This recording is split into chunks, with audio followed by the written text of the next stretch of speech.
আপনারা আপনারা অনেকেই জানেন, আপনারা পাসপোর্ট সম্বন্ধে অনেকে অনেক কথাও লিখে থাকেন। তো যেহেতু এটা একটা সেবামূলক প্রতিষ্ঠান, এদের জন্য সেবার মান আরও বাড়ে, এটি তাদের কাছে বলা হয়েছে। তা আপনারা জানেন যে হ্যাঁ, এই প্রতিষ্ঠানে আগে যে পরিমাণ দুর্নীতি হতো, এই দিদি আসার পরে অনেকটা কমছে, বাট এইটারে আরও কমে আনতে হবে। এখনও কিন্তু পাসপোর্টের লোকজনে পেতে অনেক সময় অনেকটা হেসেল পোহাইতে হয়। এটারে কীভাবে আরও কমায় আনন যায় এই ব্যাপারে কিন্তু এখানে আলাপ হয়েছে। দিদিরে বলা হয়েছে, উনি তো চেষ্টা করতেছে, বাট উনি তো জিরো লেভেলে এখন পর্যন্ত আনতে পারেনি। এখানে ধরেন যে আনসার আছে, তারা অনেক সময় হয়। তারপরে আমাদের ধরেন যে এই যে জেলা পর্যায়ে যেগুলি অফিস হয়ে গেছে, ওখানেও কিন্তু লোকজনের পাসপোর্ট পাইতে অনেক সময় সমস্যার সময়।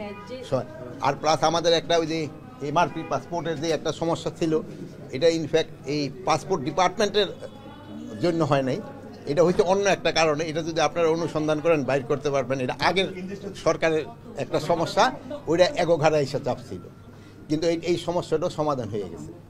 আর এখন আমরা বলছি যে এই 31শে ডিসেম্বর এই বছরের ভিতরে সব আমরা ইলেকট্রনিক পাসপোর্টের ভিতরে যাব, এমআরপি আর থাকবে না।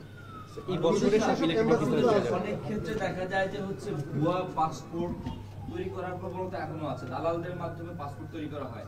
আর একটা বিষয় হচ্ছে বিশেষ করে কক্সবাজার, চিটাগং, বেল্টে রোহিঙ্গাদের অসংখ্য বাসিন্দা, তারা হচ্ছে বাংলাদেশি পাসপোর্ট নিয়ে মিডল ইস্টে বিভিন্ন দেশে গিয়ে হচ্ছে অপকর্ম করার পর দায় পড়ে আসলে আমাদের বাংলাদেশিদের উপরে। এটি আপনি নিশ্চয়ই জানেন, এটি নিয়ে কি ব্যবস্থা নিচ্ছে? শোনেন, এক সময় চিন্তা করছিলাম যে ইডেই উঠাই দিব, ওই যে পুলিশ ভেরিফিকেশন, শুধু আমরা কার্ডের উপরেই দিব, যেহেতু পুলিশ ভেরিফিকেশনের ক্ষেত্রেও কিন্তু জনগণে একটু ইসে থাকে, কি বলে, হ্যারাসমেন্ট হয়, যে পাইতে দেরি হয়, এই হয় সেই হয়, প্লাস পুলিশের সংখ্যা অনেক সময় কম। বাট এই যে রোহিঙ্গার যে সমস্যাটা বললেন, এই জন্য কিন্তু এইটা জিনিসটা উঠানো যাচ্ছে না। বাট এইটা আগে যে পরিমাণ ছিল, এখন কিন্তু ওইটা নাই। এই ঘটনাগুলি ঘটে গেছে কিন্তু আমাদের এবং এই ডিজি বা এদের আসার আগেই। বাট এটার আস্তে আস্তে এখন যে সময় আমরা নতুনভাবে ইস্যু করতে যাচ্ছি, আবার তা গোটা টেনিউর শেষ হয়ে যেতেছে, সেই সময় দেওয়ার সময় আমরা এই জিনিসটা চেক করে দিচ্ছি। পুলিশ ভেরিফিকেশন থাকছে, তাহলে পুলিশ ভেরিফিকেশন থাকছে কি থাকছে না এর ব্যাপারে আমি এখনও বলতে পারবো না। বাট যদি দেখা যায় যে শুধু আমাদের আইডি কার্ডের দিয়ে পারা যায়, তাহলে হয়তো আমরা পুলিশ ভেরিফিকেশন তো উঠাই দিব, যেহেতু আইডি কার্ডও তো আমাদের মন্ত্রণালয়ে তো আসতেছে। আর প্লাস আমাদের ধরেন পুলিশ রিফর্ম কমিশনের তাদের একটা রিকমেন্ডেশন যদি থাকে, সেই সময় অন্য কথা। একটি কথা জানতে চাই, সেটা হচ্ছে গতকাল রাতে ইউটিউব লাইভে এসেছিলেন বঙ্গবন্ধু রাষ্ট্রপতি, তার মানে তিনি এখনো বেঁচে আছেন এবং আরো খবর প্রকাশ। আমি আজকে আপনারা পাসপোর্টের উপরে জিজ্ঞেস করেন, শোনেন আজকে পাসপোর্টের উপরে জিজ্ঞেস, আজকে আমি আবার ডিবি অফিস, আমি পাসপোর্টের উপরে না, আমি এটার উপর উত্তর দেবো না। না, আমি এই স্পেসিফিক না, আমি আজকে আপনার পাসপোর্টের উপরে জিজ্ঞেস করেন। আপনি এই করেছিলেন যে অবৈধ যারা বিদেশে বাংলাদেশে আছে তার জন্য বৈধ হওয়ার জন্য ব্যবস্থা নেয়, আপনি কি এসে দেখবেন যে এই সংখ্যা কি বাড়ছে কিনা, মানে ভিসা নবায়ন করা?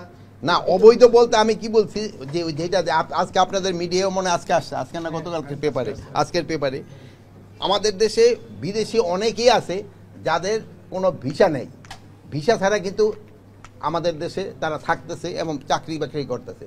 তাদের ক্ষেত্রে 31শে ডিসেম্বরের ভিতরে, 31শে জানুয়ারির ভিতরে তাদের এই যে সিস্টেম, যেটা ভিসা নেওয়ার নিতে হবে, শুধু তাদের না, তাদের প্রতিষ্ঠানও তো তা না হলে 31শে পরে, জানুয়ারি পরে তাদের আমরা আইনগত ব্যবস্থা নিব। আর এখনও যারা ধরেন যে যারা ভিসা ব্যতীত যারা আছে, তারা যদি ধরা পড়ে, তারা আমরা বিদেশে পাঠাই দেব। আজকে এসে কি ওই আবেদনের সংখ্যা কি বাড়তে দেখেছেন কিনা, যে তারা ভিসার জন্য আবেদন করেছে, এই ধরনের কোনো আলামত দেখেছেন কিনা, আপনার কাছে মনে হচ্ছে কিনা? মানে এই ধরনের একটা আলামত হলো ভিসা নেওয়ার একটু বাড়ছে, আর 2 নাম্বার হলো তারা অনেকে দেশ ছেড়েও চলে যাচ্ছে, মানে যেহেতু তাদের শেষ হয়ে গেছে, তারা চলে যাচ্ছে। আরেকটা হচ্ছে যে বিদেশে বিভিন্ন বাংলাদেশের যে এম্বাসিগুলো আছে, প্রবাসী শ্রমিকরা কাজ করে, তারা পাসপোর্ট নবায়নের আবেদন করেও সহজে পাচ্ছে না। অনেকেই মানে ওই ফেসবুকগুলোতে গেলে দেখা যায় যে তারা শুধু অনুরোধ করছে পাসপোর্ট দেওয়ার জন্য, কবে পাবে, পাসপোর্ট না পাওয়ার কারণে তারা সমস্যার মধ্যে পড়ছে। এইটা দ্রুত দেওয়ার কোনো এইটা দ্রুত, যে কিছুক্ষণ আগে ডিজি মহোদয় বলছেন যে যতগুলি পাসপোর্ট আমরা এমআরপি এখান থেকে পাঠানো হয়েছে, অতগুলি ডিস্ট্রিবিউশন ওই জায়গা থেকে হয় নাই। এই জন্য উনি আজকে কথা বলবেন যে ওইগুলি যেন তাড়াতাড়ি ডিস্ট্রিবিউশন হয়ে যায়। আরেকটা যাচ্ছেন যে এই বিদেশি যারা আমাদের বিদেশে যারা কাজ করতেছে, তার একদিক কিন্তু আমাদের দেশের রত্ন, তাদের উপরেই কিন্তু বেশ করে আমরা সবচেয়ে এত আরামে এসে আছি। এখন তাদের যত সুযোগ সুবিধা দেওয়া যায় এটা আমরা চেষ্টা করব, যতভাবে পারা যায় তাদের সুযোগ সুবিধা দেওয়া। ঠিক আছে, একটা কাজের কথা বলেন যে কাজটা আপনি আপনার এই দায়িত্বকালীন সময়ে করতে চান, যদি একটা কাজের কথা বলেন যেটি এখনো হয়নি যেটা আপনি করতে চান। মানে কোন কাজটা আপনি চান? পাসপোর্ট অধিদপ্তরের এমন আমি পাসপোর্টের অধিদপ্তরে চাই আমার দায়িত্বকালে যেন ই পাসপোর্ট হয়ে যায় সবার, সব একেবারে ইলেকট্রনিক পাসপোর্ট যেন করে যেতে পারি সবার জন্য ইলেকট্রনিক পাসপোর্ট। আপনারা ভালো থাকেন, থ্যাংক ইউ। পুলিশ ভেরিফিকেশন এটা আমি বলছি, যেহেতু এটা তো আমি মানে সবার সাথে আলাপ করে তো এটা করতে হবে। এটার মধ্যে ধরেন উঠাই দিলে আমি কি সমস্যায় পড়বো আর উঠাই দিলে আমি কি লাভবান হবে, এই দুইটার ব্যালেন্স করতে হবে। প্লাস আপনি কিছুক্ষণ আগে বললেন যে রোহিঙ্গাদের একটা রয়ে গেছে, এই সব কিছু দেখে তারপরে আমরা একটা ডিসিশন নিব এটারে উঠাই দিব কি দিব না। ওকে, থ্যাংক ইউ। আচ্ছা, থ্যাংক ইউ।